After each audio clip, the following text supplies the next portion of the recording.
Hello and welcome back to Stop the Press. I'm Rob Chadwick and I'm a lecturer in journalism at Exeter College, and I'm here with Nick Copson, who has worked in the business for 20 years, and Bill Martin, who has done likewise as an editor for 35 years. Hello, gentlemen.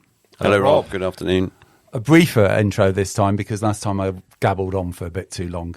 And so at least you got it right. Yeah, it's a nice change, isn't it? So today we are going to talk about our political leaders. And the reason this came up is because our esteemed colleague Bill Martin has met most of the political leaders over the last 30 years or so. Is that about right? Everyone? Yes, that is true. Everyone since Thatcher, or including Thatcher, or not including Thatcher? I've met every Prime Minister, including Mrs Thatcher, up until... I haven't met Keir Starmer, and I hadn't met Rishi Sunak, but up until that point I had met them all. You met Liz Truss then? I had met Liz Truss, yes. That's going to be interesting. Yes. We'll talk about her later then, definitely. Fantastic. So let's get started with the report card on the current government. How are they doing? He said, sniggering, how are they doing with the press? Right. Oh, Nick, do you want to start? Well, deep breath needed. Do you want a grading out of A to E here? Yeah, well, go on then. Let's give them a report card. A to E. Well, it's got to be an E, hasn't it? It's an omni-shambles, as I heard the word being spread around the media again this week. An omni-shambles of leadership amongst all factions. Perma-crisis is the other crisis. I mean, but when it comes down to their how they're handling the media and that thing, it's a tough job, isn't it, for anyone handling their media? I mean, you wouldn't want to be the head of PR at the current government, would you? Or communications chief? Yeah, or the communications chief, because they seem to be lurching from one crisis to another, whether that's fighting between them, or whether it's repeated policy announcements or sort of announcements and then U-turns. I mean, it just feels like chaos, which makes sort of handling the media very, very difficult. But unfortunately, that's part of the operation, isn't it? Effective government needs effective management of the media. The early years of New Labour were absolutely brilliant at it. We'll come back to that, I'm sure. This lot, it's been a disaster in my opinion. I think, are they handling the media at all? It doesn't appear so. I mean, the most recent thing that's happened, Rachel Reeves's big speech to get us all warmed up for to business leaders a little while back, to get us all warmed up for her putting up income tax. It's a old-fashioned media tactic. Let's sort of break the news gently or hint at what the news might be, but clearly she's not going to put out income tax now. So everyone's asking, well, what was the point of the speech? Well, what it spits of is complete lack of leadership, obviously coming from Sir Keir Starmer, right now, and the media prey on. I mean, let's be honest. The media are bullies, especially the tabloid press. They prey on the weak. That's what bullies do in general. Mm-hmm. And they'll fawn sometimes to the strong, but they'll certainly prey on the weak. And Sir Keir Starmer, unfortunately, right now, unfortunately for our nation, is behaving very, very, very feebly, and it's creating derision amongst his party. They're all fighting amongst themselves, and you are getting shit shows basically, like the Rachel Reeves pre-budget, which is happening now. And I don't even know if Starmer's even in the country at the moment.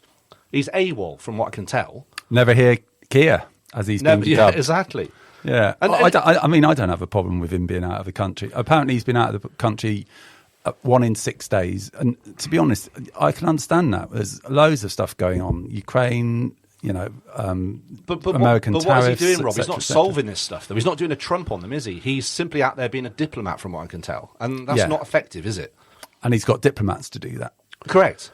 Well, I think from what you read, he has been quite effective in some of those scenarios, and certainly I think he's been a key player in diplomacy around Ukraine, etc., etc. And that's part of a prime minister's job, isn't it? Yeah. The problem is, he's fiddling out there, isn't he? While Rome, or home, correct, is burning. That's it's just crisis after crisis here. So it feels like they came into office without a plan.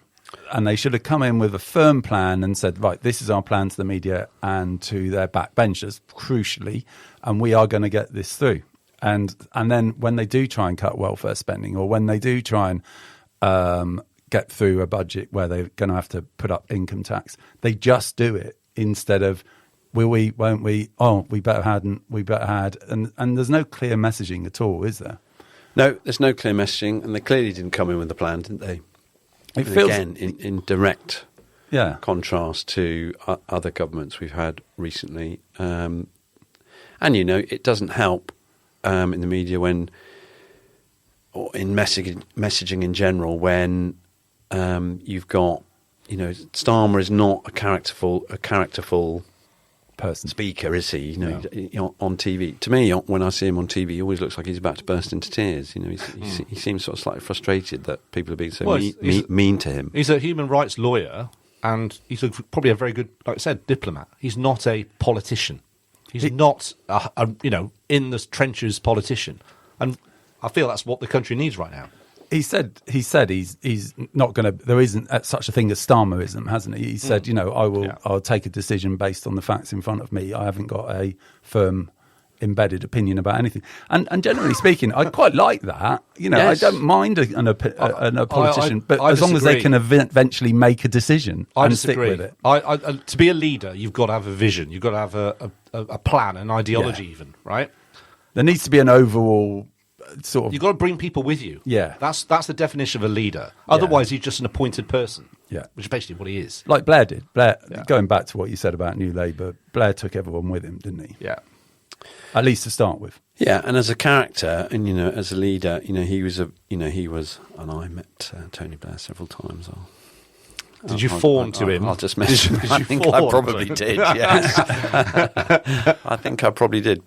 But he was a very charismatic leader, and the media operation that New Labour had was slick. It was clearly very well planned. It was very effective, and it was very difficult, not to fall, not to fall under their spell for a bit. Actually, everyone remembers, things. Yeah, I was going to say, get better. That moment is an iconic moment in British history. Yeah, I think you'd say. Yeah. Was it all choreographed? I don't know, but a lot of it definitely wasn't it? And and I think it was probably the first time in our lives when media managers or spin doctors were really thinking carefully about, right, what's the music to go with this? What's the theme? Who are the who are the celebrities we want to be seen in number 10? Do you remember that? Britpop? I do. They won the election, and then all the Britpop people were around, and Damien Hirst and all of those people, weren't they? Yeah. That Cool Britannia. Yeah, it was really exciting time. I remember it as being a really exciting time. I worked at the Cider Press that night. I was DJing in the Cider Press the night they won, and I played Things Can Only Get Better. And I remember a genuine sense. Well, I remember a genuine sense that actually things were going to be better. A genuine sense from the people around me at that time that things were going to be better. There was a pride in the country. It feels so different now. Strange. From 1995 to 98, I don't remember much at all, really. So. Probably reflects where I was at the time. Are you a student? I think I probably was. There you go. I see. But I remember being there that night, and there was a palpable sense that things were going to be better. Yeah, and I think certainly in the Blair's first term, under his leadership, that and presumably under Alistair Campbell's leadership of the communications project and that sort of stuff, there was some really clever stuff they did. Yeah. At all levels, and even at a local level, we felt included in the project. I can remember getting a call from Number 10 when I was editor of the Herald. They said, "We want you to get 5 of your readers to ask the Prime Minister a question directly." Wow! And you can come to Number 10. And you can ask him that question, and they suggested that we did so that's what we did. We did a competition. Everyone sent in their questions. We picked them, I think, and we took a very Plymouth.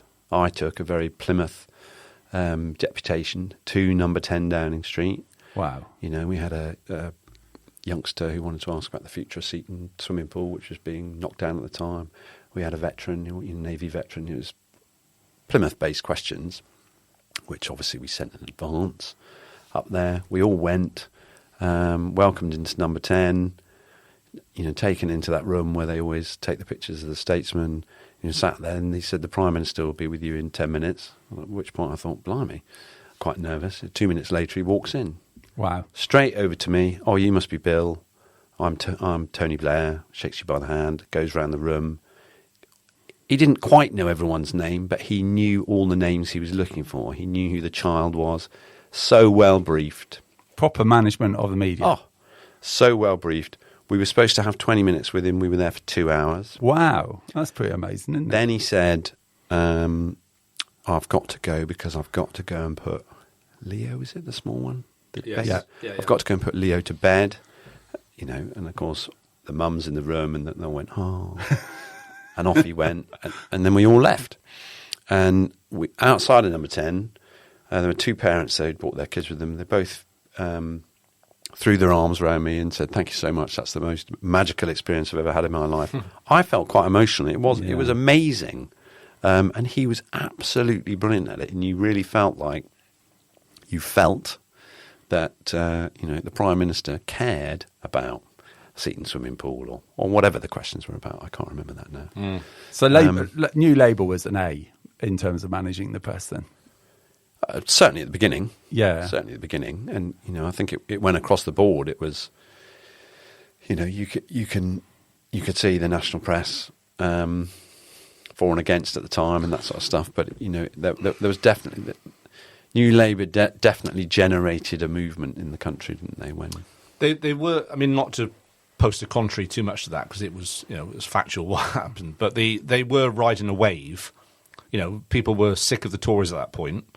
But we were 12 months ago. Yeah, well, I was just about to say Starmer could be riding that wave now. Very, very good point. And that's why Starmer won a massive majority because we were just sick of them. But it's almost insane that he's not managed to get that sort of bounce. There was economic doldrums prior to that, and what I'm saying is there was a UK position that was actually reflected in the United States as well in terms of economic growth and a tidal wave, I think, of prosperity coming across.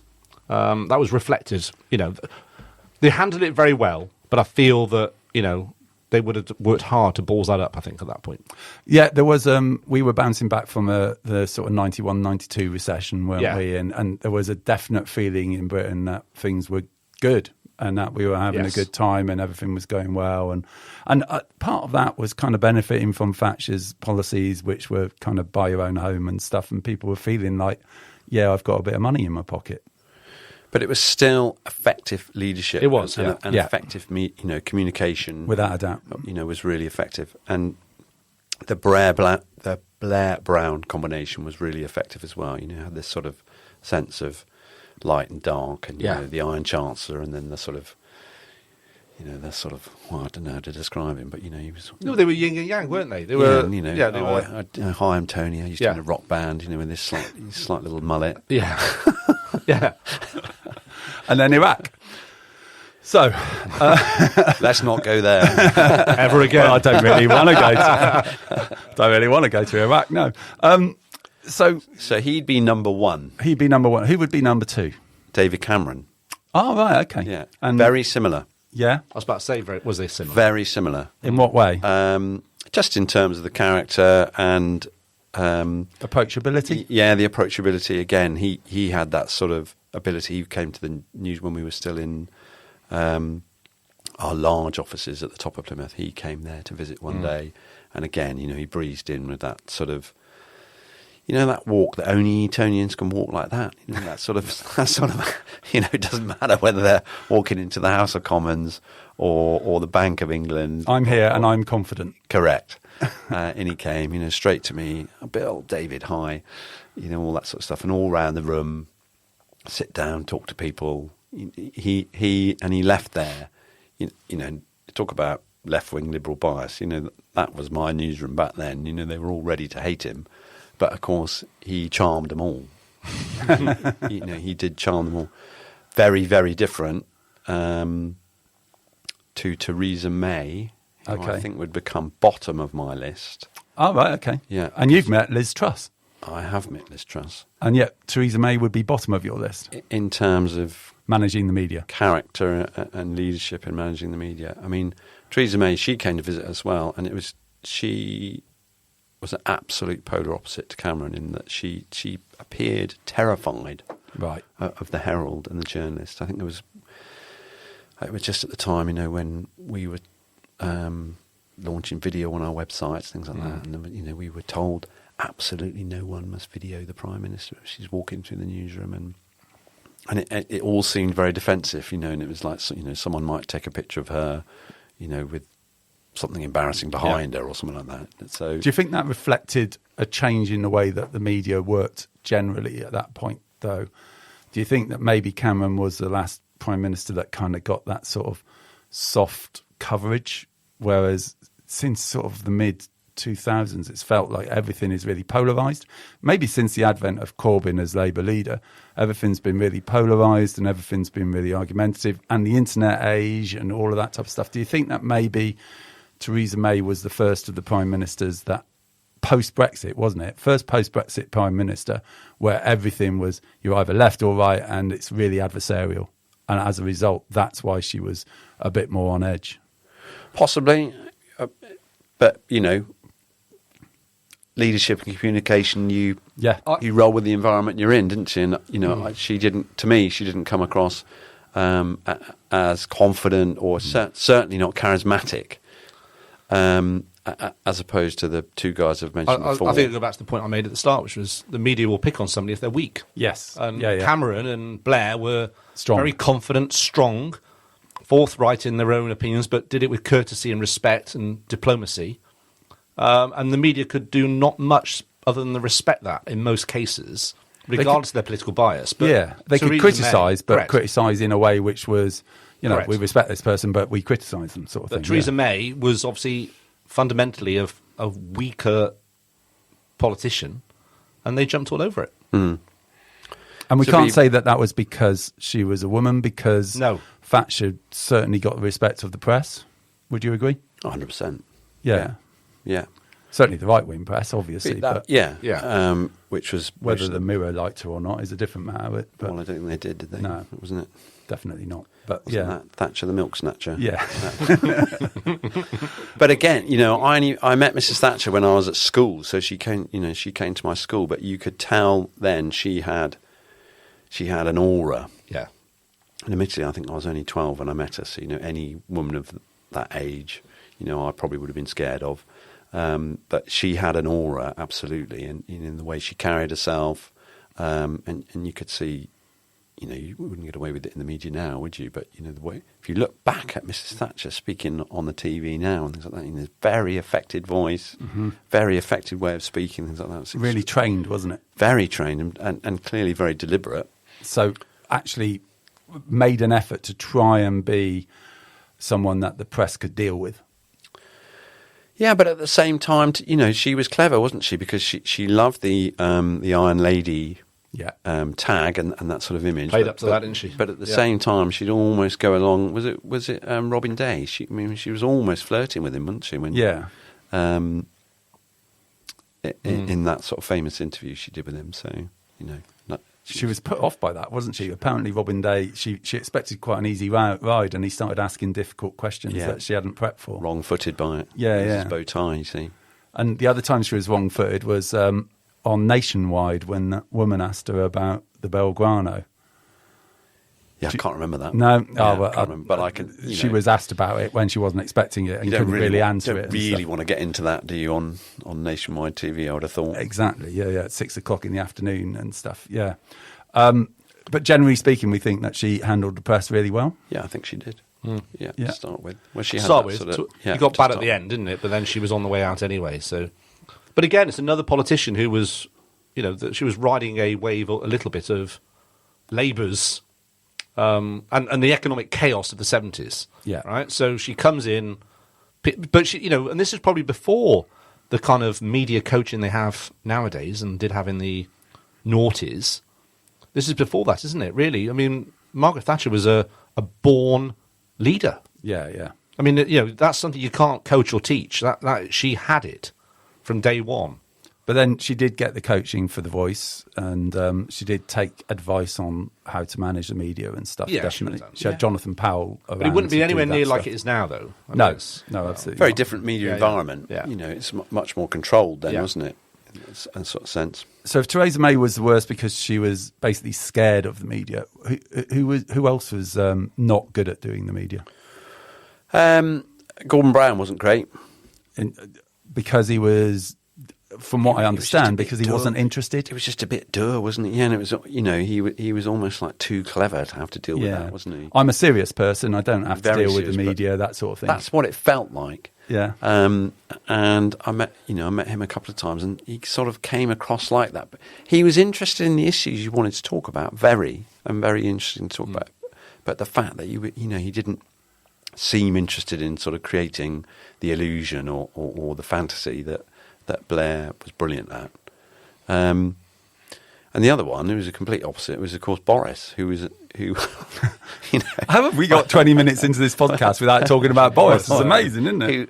who essentially was an absolute genius at it in the sense because he'd make a joke about he'd make a joke about everything, and he'd walk into a room and for a while he had the press eating out of his hand, didn't he? But of course he was a bit like the monkey end up holding that one brick in the Jungle Book, wasn't it? The whole thing just collapsed around it. And, There's only so far that I'm a bumbling idiot, don't take me too seriously can go when you're in charge of a country, isn't there? correct. Yeah, Yeah. exactly. And it worked for a bit, didn't it? Yeah. He won an election. I think people were ready for that. Everything had got really heavy and people were ready to have someone who is a bit more fun in charge. And I think we've learned our lesson now. That it's quite a serious thing being in charge, isn't it? And that we shouldn't just give it out to anybody. Yeah, no, I totally agree. And What a lesson to learn. Yeah, Although America have made the same mistake twice. yeah, true. But there's still plenty of Americans who would say that Donald is doing a wonderful job, and there are still lots of I know. People who voted Tory for him. loyalists who would have Boris back tomorrow. There are, definitely. Yeah, I mean, and maybe they're right. I mean, the Tories are really struggling, aren't they? What do you think of Kemi Badenoch as a current leader and the way she's dealing with the press? She feels it all feels rather contrived to me and rather staged, in that she feels like she's always saying what she thinks she ought to be saying in order to be the leader of the Conservatives, in order to tick all the other boxes you need to tick these days. It does come across as particularly sincere to me. Is this career politicians as opposed to conviction politicians? Possibly. I think that's how it comes across. I mean, I actually think that Badenoch is a conviction politician. I think she, is very strongly conservative, small c's, and believes in those classic values. But in terms of leadership, it all feels quite stilted to me. And but again, she's batting on a very sticky wicket, isn't she? She's After 15 years of turmoil. yeah, she's trying to. She's Difficult to say. The Tories have changed. I'll be better. Yeah, exactly. Which is the media message she's got to get out, isn't Yeah. it? And meanwhile, she's got that joker on the other side, who's taken half the voting public with him, it seems. Yeah. And he's good at the media, isn't he, Farage? Yes. We can all say that Farage is very good at doing what he does. Well, in a Johnsonian way, it's Yeah. it's very similar, isn't it? This whole sort of clubbable, or let's have a pint of fag and it'll be all right. We'll just kick the immigrants out. That'll be fine. I won't tax anyone. I'll save the NHS. It's ridiculous, but it's effective. Yeah. Going back to Thatcher and in 79 taking over from Labour and the mess that had been created economically, it feels like it's time for that again. It feels like someone needs to stand up and be really honest and say, look, this is the debt, this is what the situation we're in, we're going to need to cut back and we're going to need to spend less money. Thatcher managed to do it. She managed to say, I will cut things, I will spend much less money on all of these services because we have to, and people still voted for her. Someone needs to be that charismatic and say, look, this is what's good for the country, and what's good for the country isn't you having lots of money given to you by the government. You've got to be bold, haven't you? You've got to be really, really strong. And it's a bit like journalists, politicians got to be brave, haven't they, to get anywhere. And there's not many who brave these days. No, and I think the modern media and particularly social media has affected political confidence somewhat. It was Cameron who famously said Britain is not Twitter, isn't he? And he's right. Britain is not Twitter, but you can see. Certainly with the current government, it only needs someone to say, I don't agree with that. And they go, oh, okay, we won't do it then. It's mad, isn't it? That's how it feels. You've got 160 majority and they can't get anything done. It's absolutely it's so badly led, that party. So badly led. In terms of people who do social media well, I think we can talk about Farage and TikTok. And he seems to be gaining traction with a younger audience using TikTok. But on the other side of things, on the polar opposite side of things, Polanski, the new Green Party leader, seems to be using social media incredibly well. Would we agree? Well, I think so, but I don't know that because, as I was saying to you before we started recording, his social media hasn't found its way. The algorithms haven't found its way. He hasn't found his way to me. Obviously, I've read about him. I've heard about him. I was watching some stuff of his this morning. I mean, the thing with him is he's a very effective communicator. He's very believable and he's quite likable, I think, when he's being interviewed and when he's talking about. But he's also, obviously the opposite end of the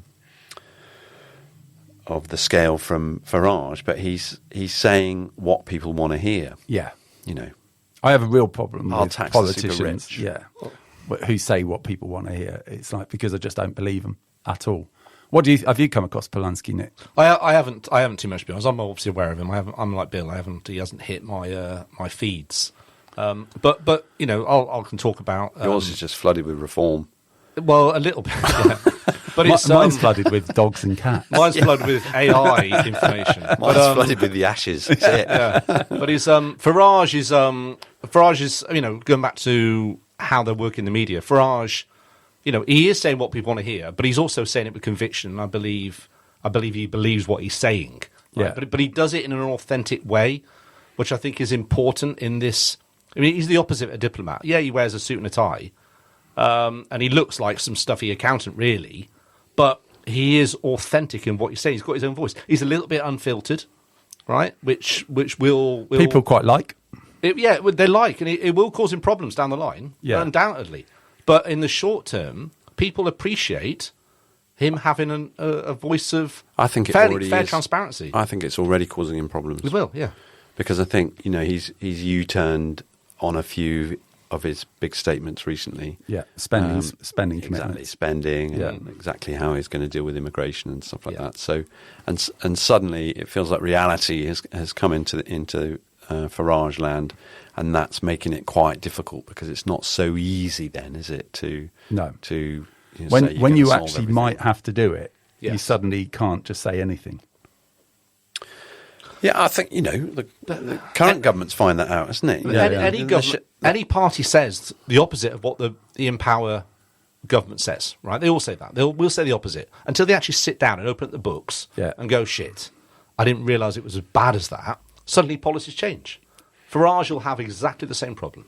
Yeah. Well, it's difficult to imagine anyone could have been worse than the Tories, and yet here we are. So, I mean, it's difficult to imagine anyone can be worse than this, but we could have reform. I mean, how far down do we have to go before a bit of realism is injected into the population and we get told, actually, we can't afford the NHS like it is anymore, and we can't afford all this welfare spending? Someone will emerge, Robert. Someone will emerge. The NHS, like the BBC, needs reform also. Yeah. They need to cut spending, but make the spending in the right places. Yeah. That will happen. I don't know. There'll be a lady leadership battle at some point very soon. It all needs reform, Nicholas. It does. Small r. Just not the government. So we're coming to the end of the episode, and I'd just like to kind of go through all of the leaders. Let's go through all of the prime ministers from Thatcher and give them a ranking out of 10 of where 10 is good and 0 is the worst that you can be. And let's see how we get on with it. So let's start with Thatcher. What are we ranking them on? Their management of the media. Thatcher. 8. Nick? 8. Good. Next came Major. 6.